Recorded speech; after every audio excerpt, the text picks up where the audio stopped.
送礼耍单的对吗？一口杯，谁拿那为美？谁拿那为美？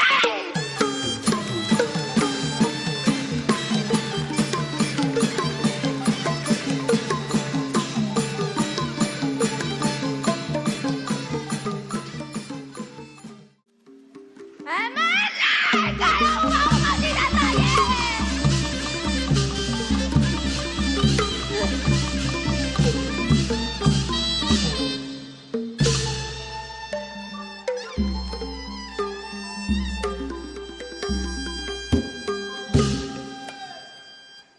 嗨，干皮，来了，表。毛老太看到为毛土家那把拉鬼，白将亲呀家叫，业绩都干的拉得来多了，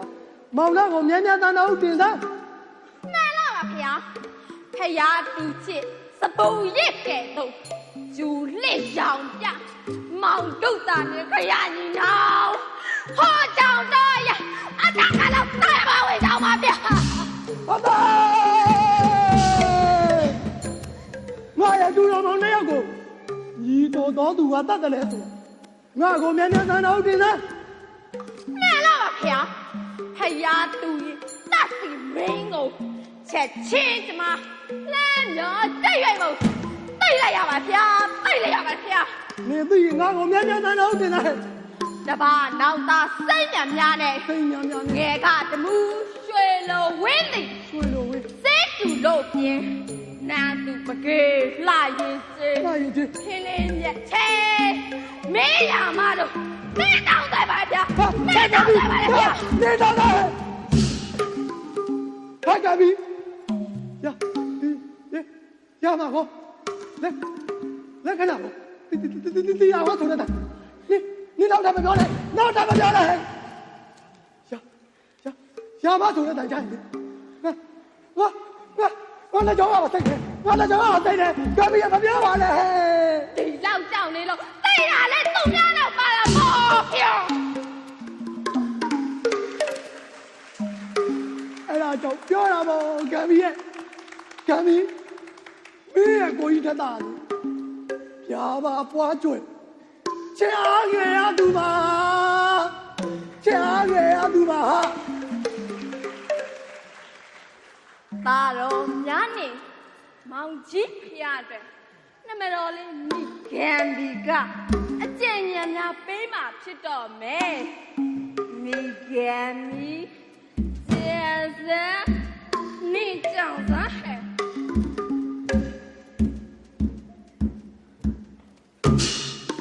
来了嘛，表，都是个老忙几年长马皮。但要对呀，没看个来呀个，问个来呢，妈呀，娘配月么？娘个娘对他拉呀，你这看阿妈谁谁不？没干没嘞，没干没，哈哈哈哈哈哈哈哈哈！没干没，啊这没办法票，啊这没办法票。这样没办法了。来了吧？哦。我对哪里呢？我你在哪里？你要读你要不得讲。没了吧？啊，那都面面的呢，那我面面表的，面面的那个米加进那边，我们来对哪呢？你我也面面的那么黑。没了吧？那么多白肉的讲，差么好吧？面面的那么多哈。毕业嘛呀，飘飘，路刷盘谁来转去？盘谁来转去的？为了嘛日啥个？啊，为啥？每个大学的没养草看毕了，哎，要的。没对了的是哦，那来用嘛呗飘，那来用嘛呗飘。哎，搞来个真干的耶，搞来的嘿，给，要你家吧嘞，为了嘛的啥？学的没养上楼，我看学嘛。是古北要塞。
တွင်ချားဆောင်ဒီသားကောင်ကလေးငယ်အယောင်ပြုတ်ပြက်သိကြီးအစင်းထိန်ကြီးငယ်လေးဝင်းလို့သာလက်ကြောတက်နေကြွနောက်ခံရောက်ခသည်တွင်ရပနာကွင်းသူ့အသွေးနဲ့ရှူရည်တော်တင်လိုက်ပါပြီကိုနေဟန်ပန်းဒီသားလေးတရံကိုဖြင်းနေရမဆန်ကြ၍ကာလပဲရှိကျူးတော်လဲမမြင်ဘူးသေးပါလားလူချဝဲတကယ်မြင်မို့မဲ့တခင်အလင်းပြ၍မို့မင်းကြည့်တော်မူရအောင်တော့မလေးဟိုးဟဲ့သားကောင်လေးဒီနေရာကနေအကွယ်တခြားပဲဦးမှမသွားပဲနားလို့သာနေပါအောင်နော်မင်းမဟောမဲ့တက်ထားကိုအခုသွားလို့ခေါ်မှာပါနော်ဟဲ့သားကောင်လေး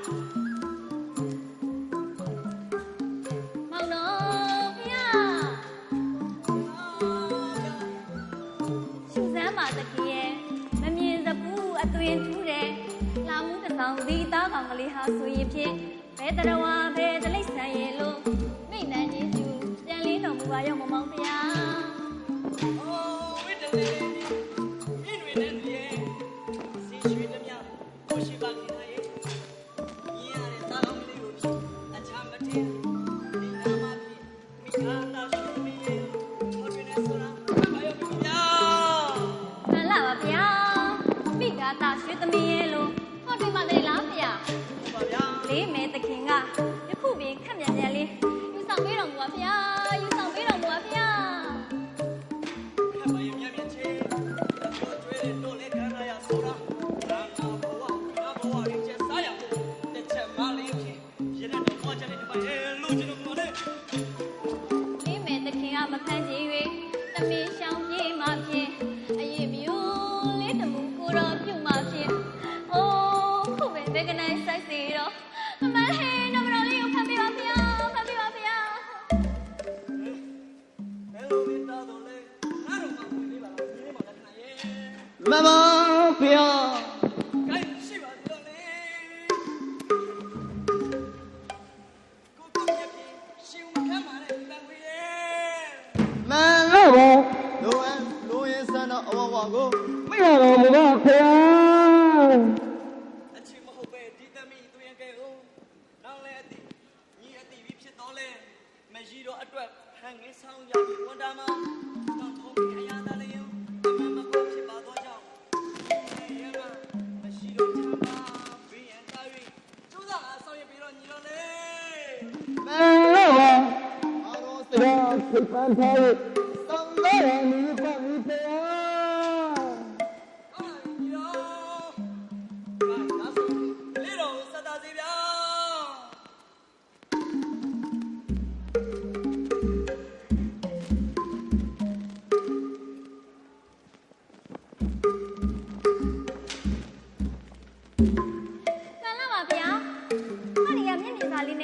ရွှေသမင်လေးကိုအရှင်လေးဖမ်းပေးပါဗျာအရှင်လေးဖမ်းပေးပါဗျာရွှေလောင်တိုက်လေးနဲ့ဝေးထားကြလို့ပါမောင်တော်ရဲ့ရှစ်ကြောက်ကြောက်သမင်လားကိုကမျိုးတီရွှေလေးစွန်းတောင်းငါထောက်ရချီလုံးမအခုမီလိုက်ပါရောလမ်းထိုင်တဲ့ကိုဝိနာဒီရာစာငါစွာတပည့်ချီလေးနေအောင်ဟေးလေးစကန်ပွင့်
လဲမောင်သမီးခတ်လို့တေးရပါတော့မယ်ကဲလဲပါညီတော်လေး အမေမင်းကြားပါသားမတော်မောင်ရဲ့မင်းနောင်တော်ဟိုအဝင်းမှာဖြစ်ဖေးတွေ့ပြီးဒီဝကံပေါ်ဒီအော်တန်ကြားရရက်ကိုချင်းကလို့လိုက်ချီပါတော့မတော်မောင်လေး မလာပါမတော်ဖေယခုကြားရသည့်အတန်းမှာတို့လျောင်းတော်ကကိုဖေဤအတန်းတော်မညာမဟုတ်ပါတစ်ဖြစ်စိတ်အာယုံဖြစ်ပြကဆွေးပြတော့မပွားတင်ကြောင်းပါဖေမပွားတင်ကြောင်းပါဖေ ရက်ဆက်လိုက်လားမတော်မောင်ရဲ့ရက်ဆက်လိုက်တာ မမဖေမောင်မကြီးတော့အပါမတဖဝါကြတော့မောင်မခွာနဲ့လို့အခါကအမတော်ထားစားသည်နောင်ဖေမိန်တော်သားကို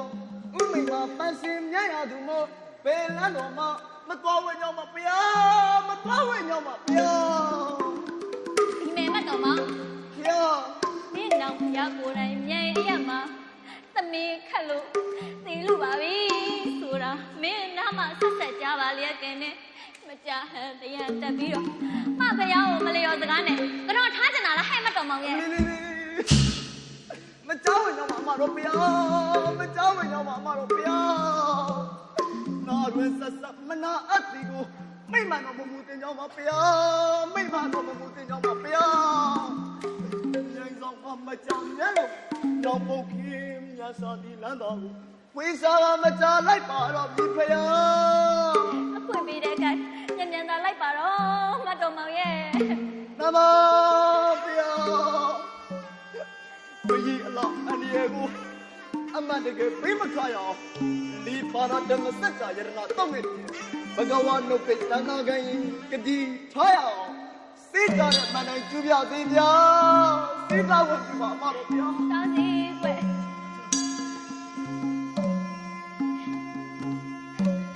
သဗ္ဗေဗုဒ္ဓ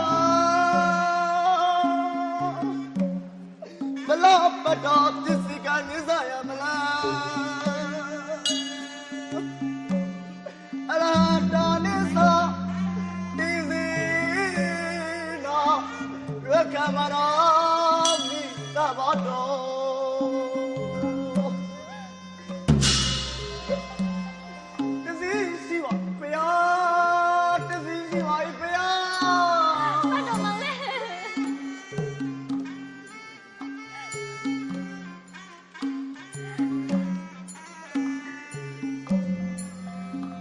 သဗ္ဗေဗုဒ္ဓ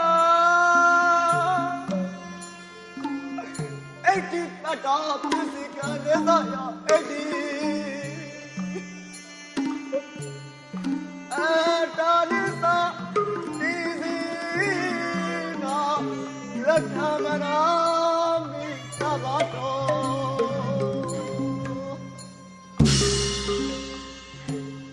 နစီစီဝိဘုရားနစီစီဝိဘုရား မောင်တော်ဘုရားတကွစိတ်ခုလုံးလို့မတော်မောင်လေးကိုခုလို့ပြောမရအမတော်ခုလို့ပါမတော်မောင်ရဲ့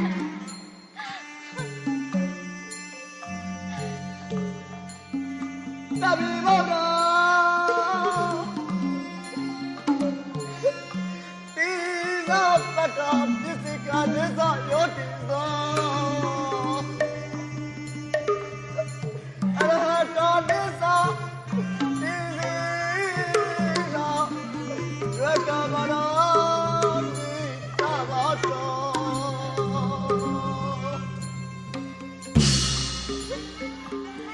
တောင်းစီစီပါဘုရားတောင်းစီစီပါဘုရား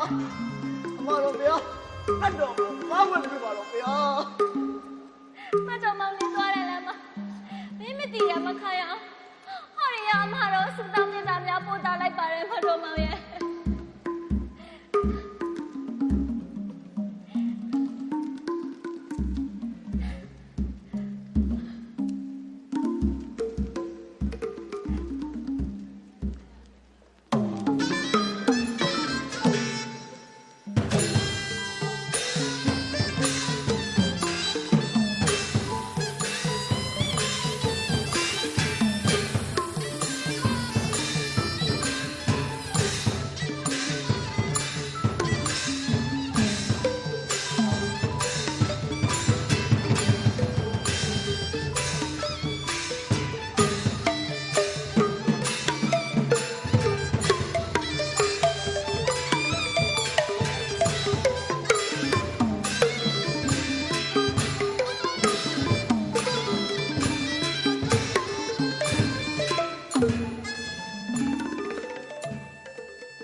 ခံပြီးရင်ဖြင့်ဘေးအန္တရာယ်ခွဲအားပြောက်တော်မူနှစ်တရားဆွမ်းလောက်လိုက်အောင်မယ်လေ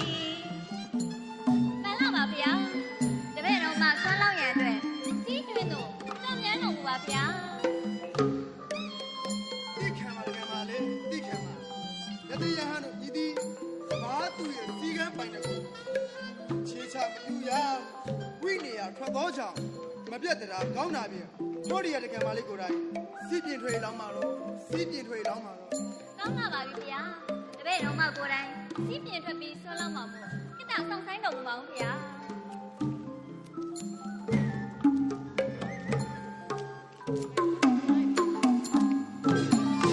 စီတုံးတဲ့အဖြစ်မဲ့ပြိုထွက်၍လောင်းမည်စိတ်ကောင်းအတရာရွှေငါမင်းတမစီဆွမ်းတော်မြတ်တောင်းစီဆွမ်းတော်မြတ်တောင်းစီရပြိုလောင်းမမေဖျားဟောရီယာတရားကင်းလောင်းမမေဖျား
ပြောပါနဲ့ဟဲ့မပြောပါနဲ့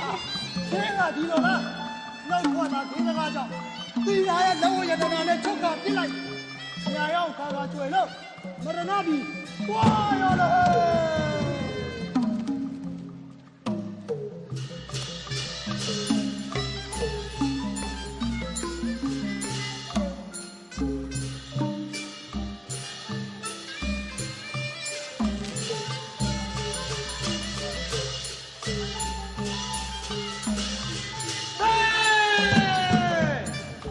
ကလေးရှာမောခတ်တော့ပါရမြ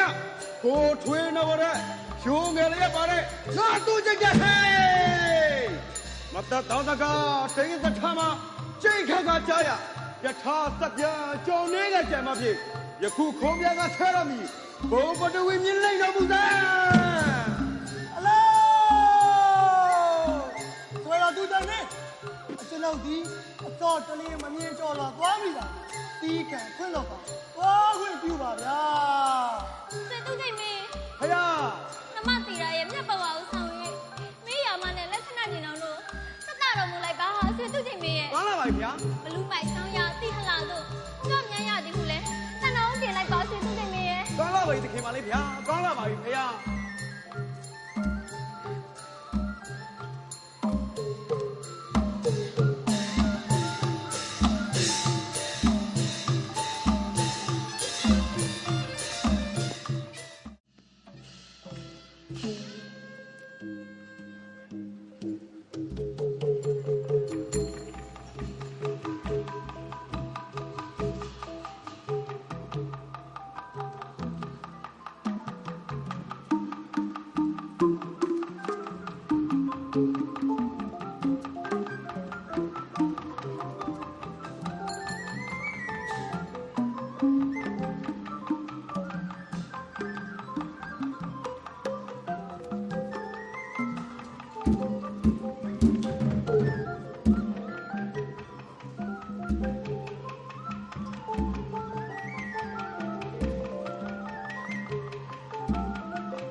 စပွဲအပွဲထူချောင်း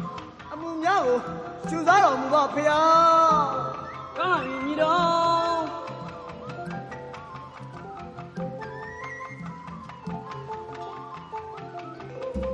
အလုံးတကုနာငမင်းတင်းဖြစ်ပေါ်အကြောင်းဆုံးချင်းလင်းအောင်တတော်တင်တော်မူအောင်ဗျာမောလာပါယတဂီရီဘလူးမင်းကြီးအတူနောက်အားတန်တန်ရဆစွာတီရာဒေဝီရဲ့နတ်စင်နဝရမဆွနဲ့ပြခွင်းပေါ်ကြောင့်မရှိမလားခံစားနေရခြင်းဖြစ်ပါဗျာဟောဒီမှာတီရာဒေဝီရဲ့လက်ဆက်တာဗျာ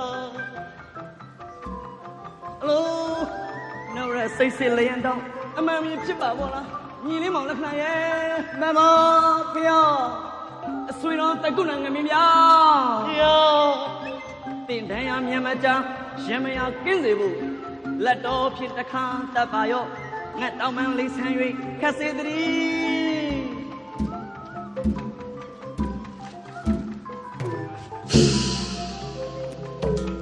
ကျေးဇူးကြီးလာပါလေဗျာကျေးဇူးကြီးလာပါလေဗျာကောင်းလာပါလေဗျာညီတော်ဖေယောကိုရောတို့လည်းခရီးအပန်းလက်ငါကြမ်းလို့ပင်မနှွမ်းနေလာပြီညီတော်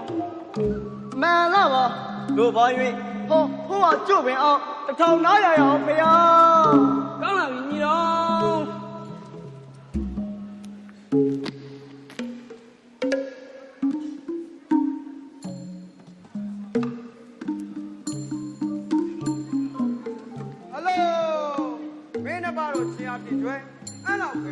အဲ့လောက်ပဲပါ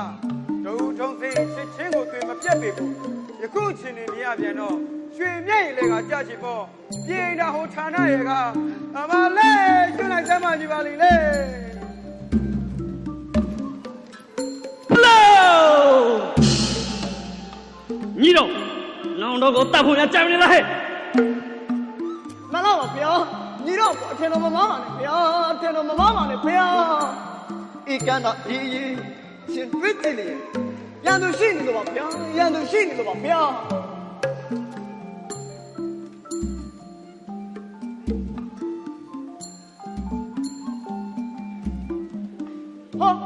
ခုမှာပါဗျာခုမှာပါဗျာအမပြီးကတော့ဗျာပြီးကတော့ဗျာကျွန်တော်မျိုးရင်ညီရင်ဘာလီတတကြီးကစစ်မှတ်ပြသွားကြညံကြီးတွေကိုလိုနီယာကျောင်းပါဗျာနောက်ဖို့ခင်တို့ချစ်ခင်ချင်းတော်ကိုလုံးစုံမြင်ရဖို့ကြောင့်ရွှေရင်တော်ပါမြေစားခင်ဗျာဒီကြရသွားပါလို့ဒီဗျာတီတာဒေဝီလေးကလည်းဟောဒီမြတ်တပတ်တော်ကိုစက်တာတော်ကိုခန်းလိုက်ပါလေဖေအလုံးနမတီတာဒေဝီ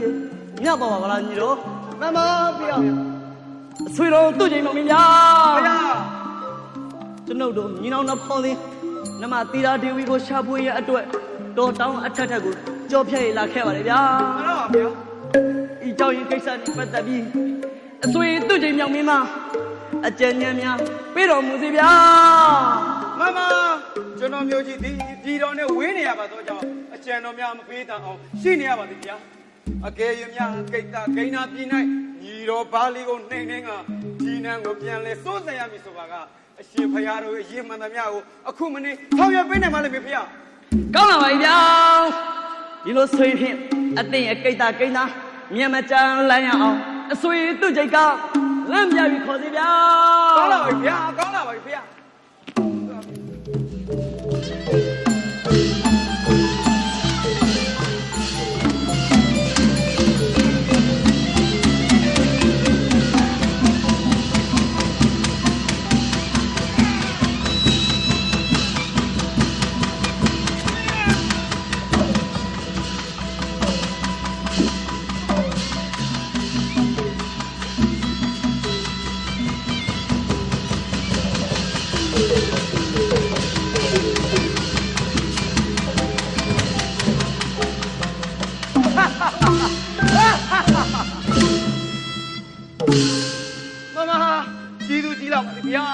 ကြီးလာပါလေဖေ။ကျွန်တော်မျိုးကြီးဂတိစကားရှိတဲ့အတိုင်းဒီတာသိန်းကိုကျွန်းကိုသွားနိုင်ဖို့ကျွန်တော်မျိုးဆောင်ရပေးပါပြီဗျာ။ကောင်းပါပါဗျာ။တို့ဘာတော်လဲအချက်ပိုင်းပိုင်းလောက်ဆောင်နိုင်ပြီးခန္ဓုမမြောက်သည်နေမင်းကြီးချိန်ဆခြင်းကိုခံရပြီးတင်းငယ်နေသည့်အတွက်အရှိဤရွှေလက်တော်တက်၍ထုံးတဘာနှုံးပြတော်မူပါဗျာပြတော်မူပါဖေ။ကောင်းပါပါဗျာ။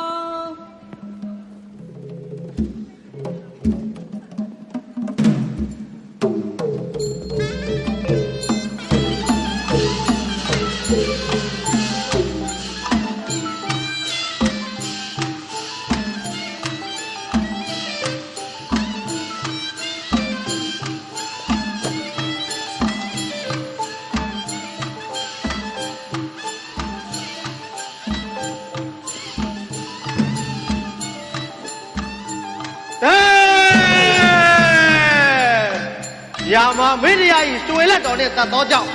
ကုန်းတော်ဝါနှုတ်မသုတ်တာရအောင်300ဟုတ်ကြီးပြန်ပေါ့နော်300ဟုတ်ကြီးပြန်ပေါ့အာရင်ကြီးမှာငါသွားအဖြစ်အပြီးပြီးတစ်ခွင်းဟဲ့ဘယ်သူရှင်လာကြမလဲတော့ဘယ်သူရှင်လာကြမလဲမမဖေရ တိတ်နေတာကိုကြာနေရအောင်လေခဏမှကိုရိုင်းကြောက်စမ်းများစီးပြီးဓမ္မတီလာဒင်းကိုဆောင်းရတဲ့အတွက်ကိုရောရှင်များမရှိတဲ့လက်ဝဲရရနာများဆောင်းကြည့်ရယူစီဗျာ မှန်လားပါဖေရအသွေးတော်သူ့ချိန်မြောင်မင်းဗျာဖေရကောင်းစွာလှုပ်လာအောက်တဟာနဲ့ဝရိယတိုက်ထုတ်ပင်လယ်ပွင့်နရီသမုတ်ခတ်တုံတုံကူးရအောင်ကံဦးကကြောင်များသဲဆောင်ယူပြီးကြောက်တမ်းများစီကကူးရပါတော့ဗျာကူးရပါတော့ကောင်းလာပါဗျာကောင်းလာပါဗျာ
ဖေရ ငါကိုတော်ထမ်းမခံစားရတဲ့ မှန်ပါဗျာနောင်ဖေရရဲ့ချေတော်ဆိုကိုလိုရောက်ရှိကြပါဗျာ အကြောင်းကဒီလိုပါညီတော်ရဲ့ မှန်ပါဗျာ ကျုပ်ကြီးရဲ့ကြံစီထားတဲ့အတိုင်းခင်းသီးရောကျင်ရဒေဝီမဟရတိဝတ်စနေမဲ့ရဲ့ဂျင်းကလက်မခံညင်းချက်တန်တော့အကြံရွေးဒီကတစ်ချက်တိုက်ကတဲ့ပြည်ကိုစစ်မှတ်ခင်းမယ်ဆိုပြီးရာမာမင်းအရေးတော်ချုပ်ပြီးတက်လုံကောင်းစွာအောင်စိတ်ငါလေးရတနာခပင်းလိုအပ်တယ်လို့စက်သွင်းနေဖို့ညီရင်းမောင်ပြီးပြီးတနာကနောင်ဖျားဇာတာတော်ကိုစစ်ဆဲလို့ယခုမနေ့ညံ့နဲ့တန်တော်တင်လာဟဲ့ မှန်ပါဗျာရဲနာအမှန်အိဝကံပြောရရင်လောင်ရမမင်းထံသူများတည်တာအနေချင်းတာလေအမှန်မဖြစ်အကြောင်းဗျာ ခါဒီပြီလား ဖေရ နေရတဲ့ဘောကိုချက်ကြမဟုတ်ငါကိုပြင်ပြင်းနေနေကြီးတော့ဟောတနောင်းနဲ့ထောက်ရပါဟဲ့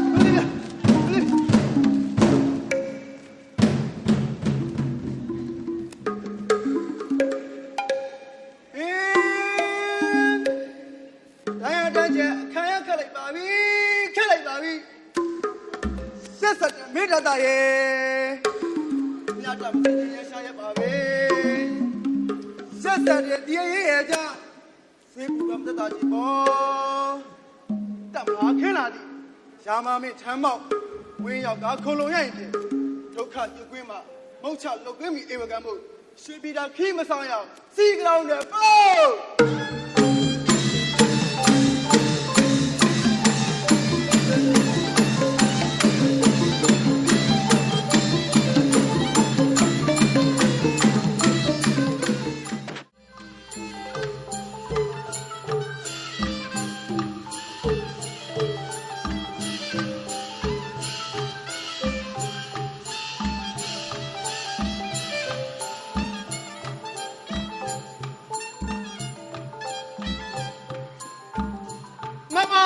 ထိတ်ထားသခင်မဗျာ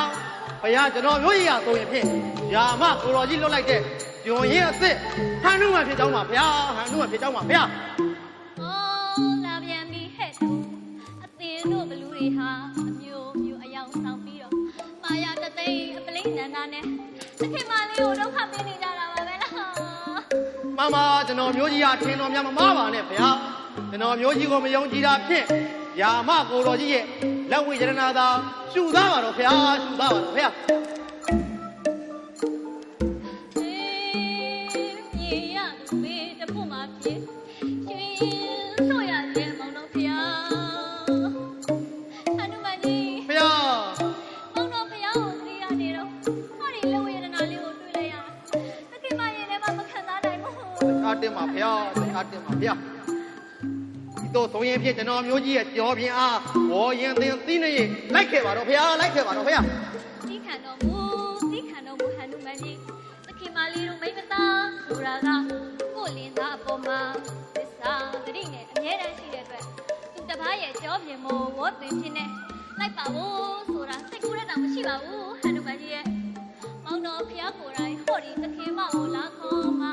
လိုက်တော်မူပဲလို့တန်တော်တင်လိုက်ပါကွယ် မှန်ပါဗျာသို့တော်လည်းကျွန်တော်မျိုးကြီးထိတ်ထားလေးခံရောက်ခဲ့ကြောင်းအားတာရကပြစရာများပေးသနာလိုက်ပါဗျာ ကောင်းလာပါပြီကွယ်ဟောဒီလက်ဝဲရတနာနဲ့အတူခန္ဓာရပြည့်တီးတို့ပေးလိုက်မယ်ဟန်နုမယူဆောင်သွားပြီလို့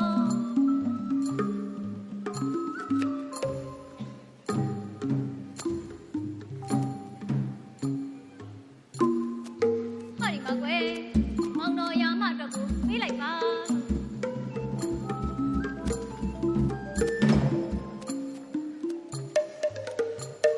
ဟောဒီနောက်တစ်လုံးကတော့မတ်တော်မောင်လက်ခဏအတွက်ပဲကွယ်ဟော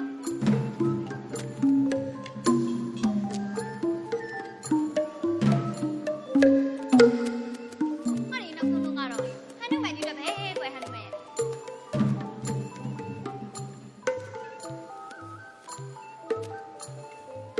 မမ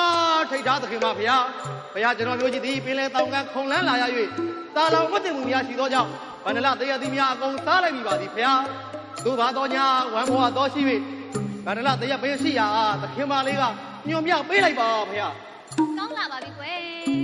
ဟိုယူဇနာတရားဝေးပြီးဘလူးတွေစောင့်ချက်များတဲ့တော်ကောက်ဥယျာဉ်ကြီးထဲမှာ တယ်ဟန်နုမန်ရဲ့ မှန်ပါဗျာ သွားခုပြီလို့ကွယ် ကျွန်တော်မျိုးကြီးကသွားဝင်ပြီပါဗျာသွားဝင်ပြီပါတော့ဗျာ တောင်းလာပါပြီဟန်နုမန်ရဲ့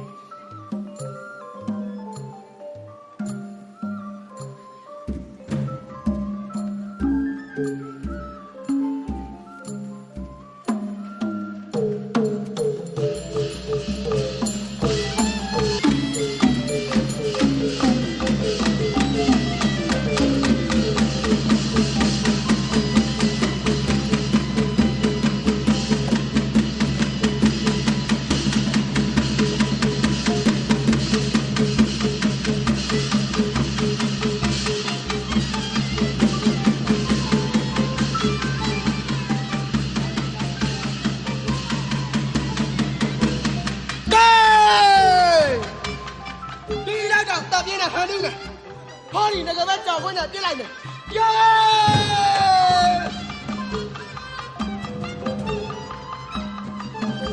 ကောကော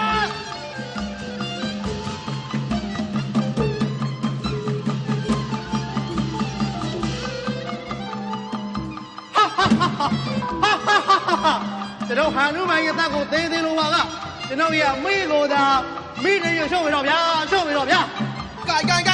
အခုတည်းအမေကိုမိစောတဆဲ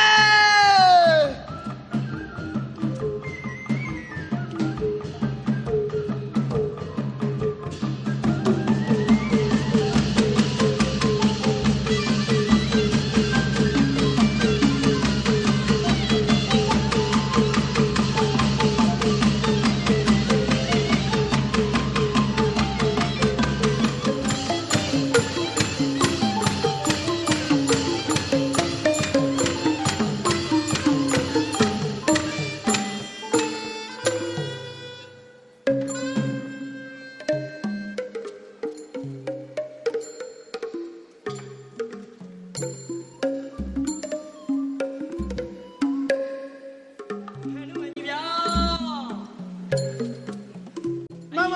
ဗျာ အောင်မြင်ခဲ့လားဗျ အစရာအောင်မြင်ခဲ့ပါတယ်ဗျာသို့တော်ညာသခင်မလေးသည်ကျွန်တော်မျိုးကြီးနဲ့လိုက်လို့၍ကိုတော်ကြီးကိုယ်တိုင်လာခေါ်မှလိုက်ပါမြင်ဖြစ်ကြောင်းလက်ဝိညာဏများသတ်လိုက်ပါတယ်ဗျာသတ်ပါတယ်ဗျာ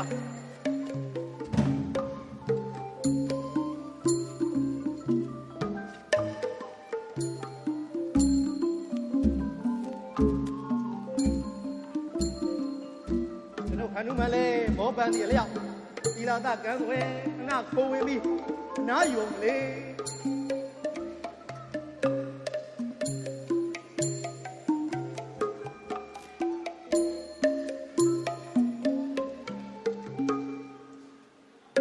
အလိုတဦးကဖြတ်ကျူလာတဲ့လူရိတ်လုံးလုံးမြင်ရအခုမတရားပြေးကဖမ်းမယ်ဗျာ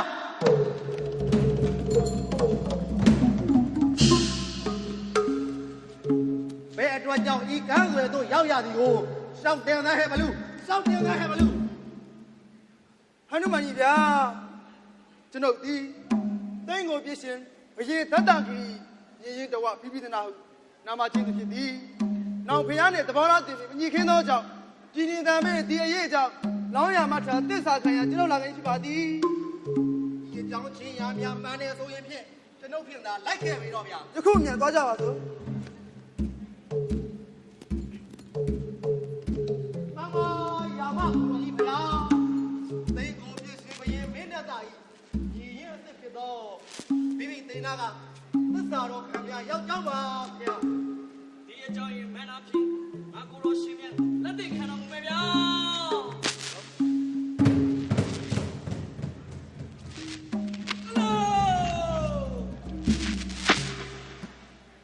ဟေးပြပြတနာ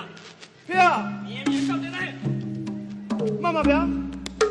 ယခုကြားနေရသောတန်များဟာနောက်ဓာတ်တဂီရီဘလူးမီကိုတိုင်စစ်ခင်းရလာသောတန်များဖြစ်ပါလေဗျာ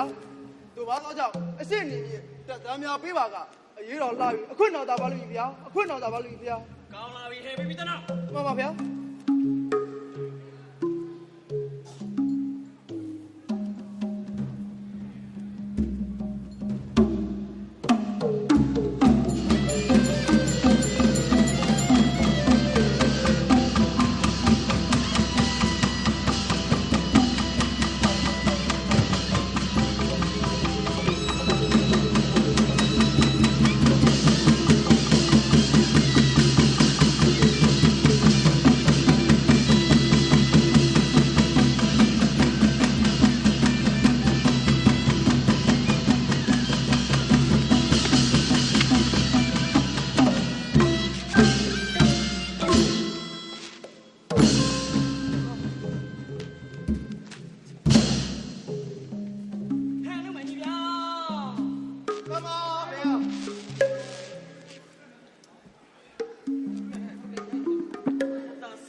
မိန်တော်တိုင်းပါဗျာ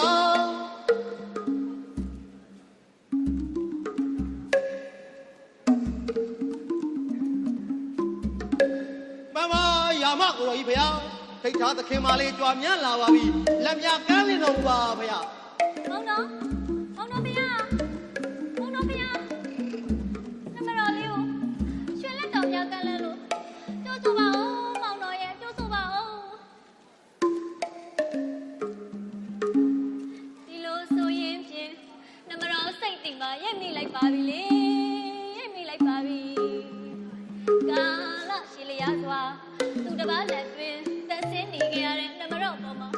မောင်တော်တန်တရာဝင်နေတယ်ဆိုတာနမတော်သိပါပြီဖေယား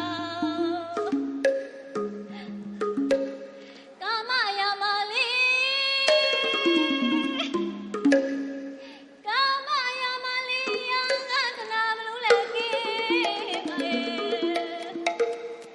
နှုတ်ချစ်ချင်းကင်းကားသာမို့ထားတရားမကျူး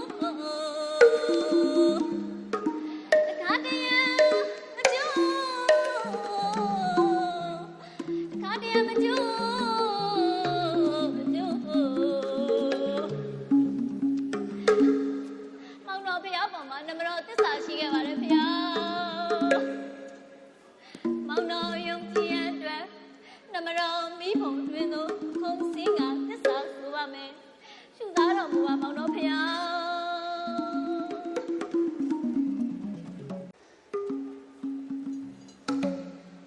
တဏိပက္ခအပဒနာ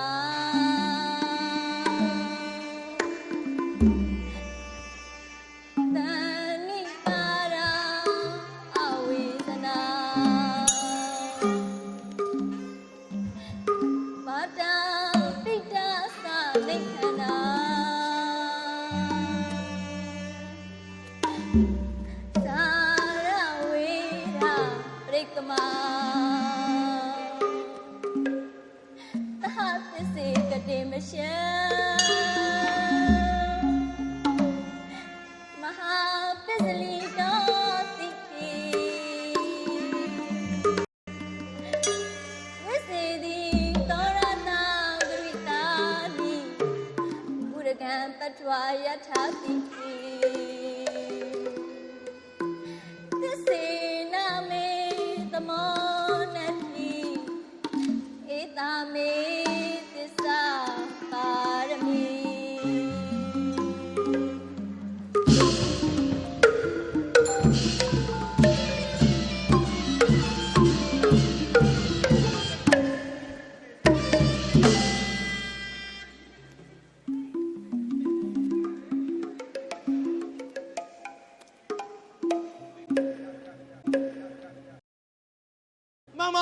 ရာမကိုတော်ကြီးဖေယားထိတ်ထားလေးဟာရှူသားတော်ပါဖေယားဒီမြာငိမ့်သိလို့သွားကြောက်ပါဖေယား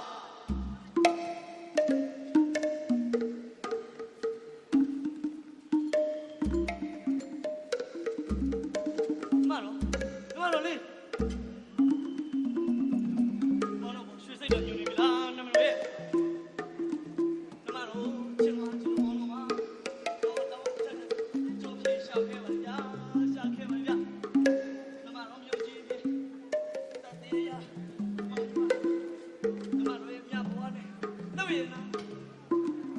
ဝမ်းသာလိုက်တာမောင်တို့ရေဝမ်းသာလိုက်တာဝမ်းသာတယ်ဝမ်းသာတယ်နော်ဒီလိုစိတ်မောင်တော်နေရာတိုင်းတော့ပြီးတော့ပြန်လိုက်မယ်မို့လားနမတော်လိုက်ပါပါမယ်ဖေယားလိုက်ပါပါမယ်ဖေယားဝမ်းသာလိုက်တာနမတော်ရေဝမ်းသာလိုက်တာဒီလိုဆိုရင်မောင်တော်နေအတူတိုင်းတော့ပြီးပြန်ကြွကြမယ်ဗျာဆိုရင်သူ့ချိန်တော့မဗျာဖေယားအတင်းလည်းတင်းရဲ့ကိန်းသားနဲ့ဆက်များရည်ကြည့်ပြီးတော့ဗျာကောင်းလားပါဖေယားကိုတော့ရှင်းမြတ်တို့လည်းအယုတ်တွေကရွှေပြည်မြို့တော်တို့ပြန်လဲကြွမြန်းကြပါသောကြွမြန်းတော်မူပါတော့ဗျာ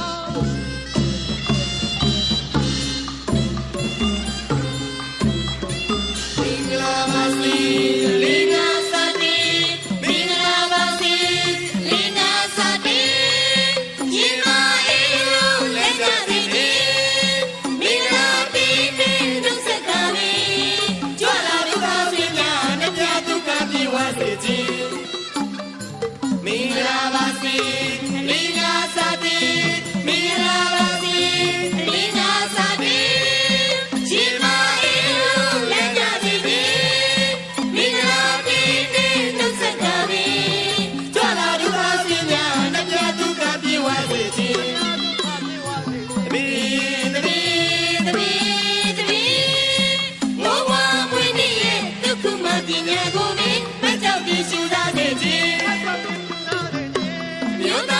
မှု